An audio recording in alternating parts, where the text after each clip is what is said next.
ethics is a branch of philosophy concerned with what is deemed acceptable in human behavior. So acceptable in human behavior. If you behave badly outside there, people will get a negative image of you, isn't it? If you do bad things out there, people will always respond to that. And that this person is not a good person. He's not ethical. You see, So with ethics comes codes of conduct. Codes of conduct, isn't it? So codes of conduct. How do you build up your ethical values? Isn't it? How do you build up your ethical values? You can only build up your ethical values if you have codes of conduct. So the first code of conduct is competence. This is a measured task. What do I mean by a measured task? If I am to be a teacher, to teach my students how to drive and how to have ethical values and how to know about driving, isn't it? I have to have a measurable task. I have a measurable task. A measurable task means I have 3 to 4 weeks to make you drivers. You see, it's a measurable task. If you are about to sit for an important exam, maybe you want a diploma or a certificate level, this is a measurable task.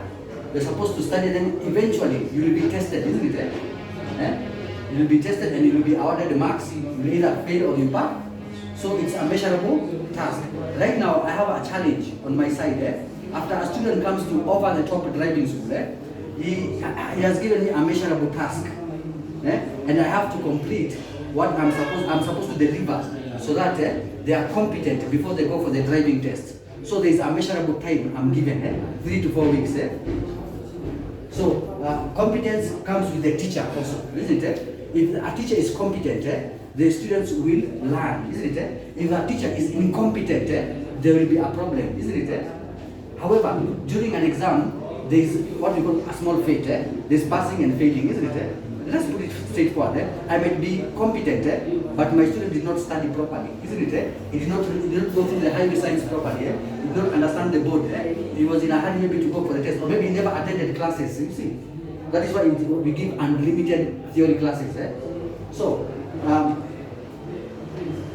competence has to come in both. It's a two-way traffic. If I am competent, I have to give my competence to my student so that they can reflect back also. We are now competent. We know this sign. We know that sign.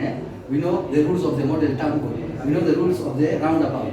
I know my options on the board as such. And finally, we have dignity of profession. You see, as an instructor, as a driving testing, as an instructor for driving school, I have some dignity of profession. What do I mean by dignity of profession? I have a relationship with my students already. You don't know me, I don't know you personally, isn't it? But we have a relationship because of the education we are about to give, we are giving, isn't it? So there are some boundaries as a teacher has with the students. It's called dignity of profession. So I will not become very personal even when I'm teaching you. I might correct you. I might correct you, but I will not get very personal with you. At least some things are personal. You have your own personal things. There's your personal space. I also have to give you. And sometimes I also have to listen to you. You might be having a question. But if there's no dignity of profession, there will be no relationship between the teacher and the student. So it is important to have codes of conduct so that you can have ethical values as a teacher, also as a student.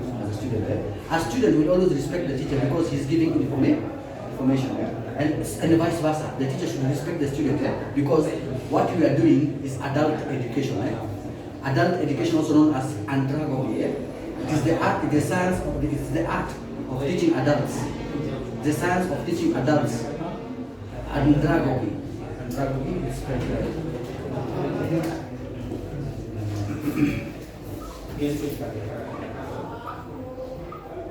Andragogy. Andragogy is the art of teaching adults. The art of teaching adults. We also have another term